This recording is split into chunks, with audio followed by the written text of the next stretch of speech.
And I think that to many of what we might want to call the Sharia-minded or the literalists within Islam, that Sufis seem very dangerous. I think it's interesting to remember, to note that if you look at the early Jesuits, they almost were not accepted as an order by the papacy. They seemed dangerous.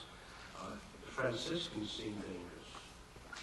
And, Muhammad had his mystical experiences, and what we ask happened to traditional Arabic religion. After he finished with it, it was gone. So Sufism is a continual threat. We find also that in modern times, a Sufi revival is attacked from two different directions. It's attacked from the literalists who are not well funded. We all know about the Hawali movement. We know that money pours into the Sharia-minded elements of Islam. And we also know that the Westerners who criticize Islam as backward and not governed by the secular Turkish state, that's very suspicious of any kind of Islamic revival. So Gülen's movement is caught between two fires. One that says that he's perverted the straight path. Another one saying he's trying to redeem a hopelessly lost cause that's going to always be a problem. Well, how would you respond to this? And we looked at some of Gülen's arguments. How do you reject these charges? And he does so in a number of ways, some are quite traditional Sufi ways and some are not. In the first place, Sufis always did this. They pointed to their credentials as Islamic scholars, and he points to his credentials as an Islamic scholar. He knows the religion. A second way he does this is by showing absolute devotion to the person of Muhammad. And Sufis traditionally do this. Muhammad becomes the great exemplar. He's the perfect man, as Gülen says, whose life was interwoven with threads of peace and tolerance as if it were a beautiful piece of lace. And it's these characteristics that justify his prophetic status. And Gülen is unwavering in his devotion to the messenger of God. He's also unwavering in his support of the traditional way to worship God. And this is another counter to criticism, because critics always thought that Sufis had a special secret and they were somehow mocking the ritual aspect of Islam. And Gülen insists that the ritualistic practices, the 5 pillars and so forth, are essential to a Muslim. He argues that Muhammad was the foremost practitioner of Islamic worship of all forms, and that to worship God in the way Muslims expect you to is essential for religious practice. And goes further and says that by worshiping in the Islamic mode and understanding the deeper meaning of it, Sufis actually worship better than anybody else does.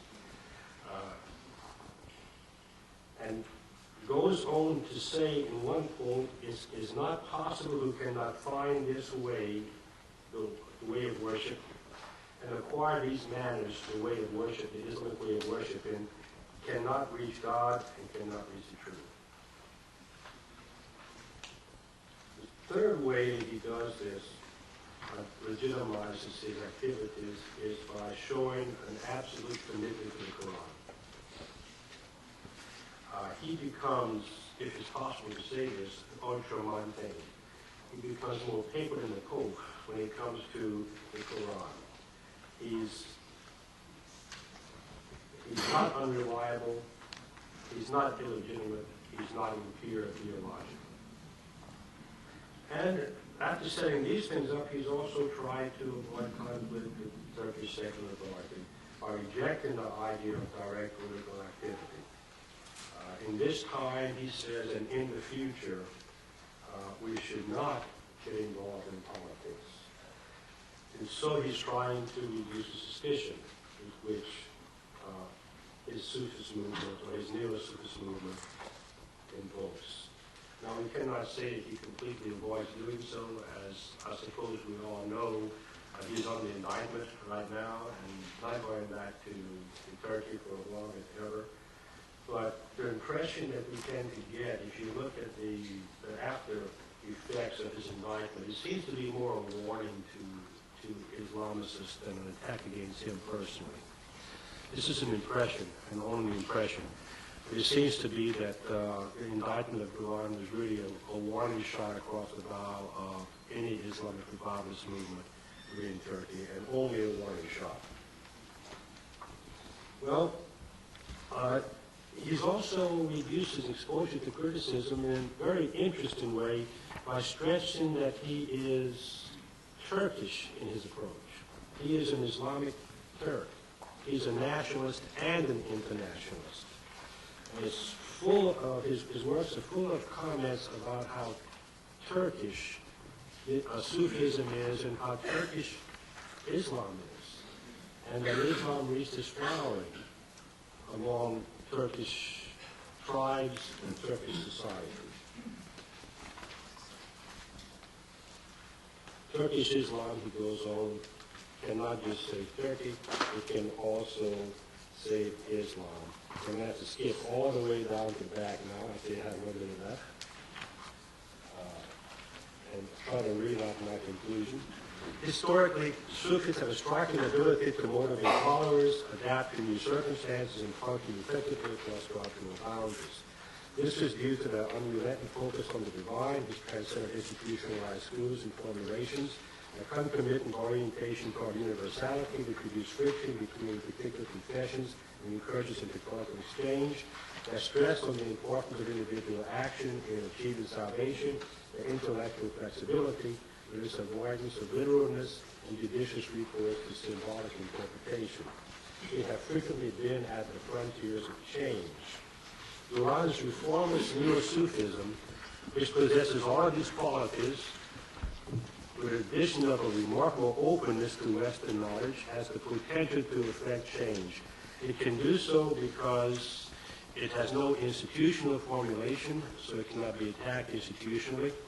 Its supporters are volunteers who are not Sufis themselves, but are apparently like the lovers or simulators of ancient Sufis, and by generalizing Sufi values and universalizing Sufi values. It has the potential of effecting change in Islamic countries, because societies must progress in line with their established values and traditions. He wants to reform Islam. He's moving Muslims from what they know to something they do not know.